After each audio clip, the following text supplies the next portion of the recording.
ওই বেটা তোরে কইলাম ওই রেস্টুরেন্টে চল, ওই জায়গায় খাবারের দাম কম আছে। আরে বেটা এই রেস্টুরেন্টের খাবারের মান ভালো। আরে বেটা এই রেস্টুরেন্টের একটা পিৎজার দামই তো 2700 টাকা, সাথে তো বার্গার আছেই। তাহলে সমস্যা কি? আমরা কি কম দামি খাবার খাবো রে? আল্লাহ পুরা ঘরটা ক্ষুধার্ত। আল্লাহ আল্লাহ তুমি যে কোনো জায়গায় আমার একটা কাম মিলাই দাও আল্লাহ, যেভাবে হোক 500 টাকার একটা কাম মিলাই দাও আল্লাহ। আরে বেটা এই জায়গায় খাইতে গেলে তো 4-5 হাজার টাকা যাইবো, আর আমাদের তো 3000 টাকা বাজেট। আরে বেটা তুই বেশি কথা কস, 4-5 হাজার টাকা খরচ হইব। আমার কি লাখ টাকা খরচ হইব? 4-5 হাজার টাকাই তো, তাহলে তুই বিল দিয়ে দিস। হ্যাঁ দিলাম, সমস্যা কি? 4-5 হাজার টাকা তো কমই। আমরা ঢাকা কোনো রেস্টুরেন্টে বইলে 12-13 হাজার টাকা বিল আসে। আরে এইটা আবার কে? আচ্ছা ঠিক আছে, ওটা তো হইবই। এখন তাহলে চল। 500 টাকার লাগে আমার মাথাটা শেষ। আবার কেউ এক বয় 4-5 হাজার টাকা খরচ করে।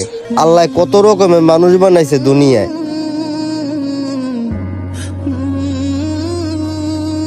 খাস না কেন? টাকা নিয়ে ভাবিস না, টাকা তো আমি দিমু, খা। আমরা কিন্তু অন্য কোনো জায়গায় যাও খাইতে পারতাম। আমরা এক জায়গায় বলে 7-8 হাজার টাকা বিল এমনি হয়ে যা, ওই চিন্তা করিস না, তুই খা।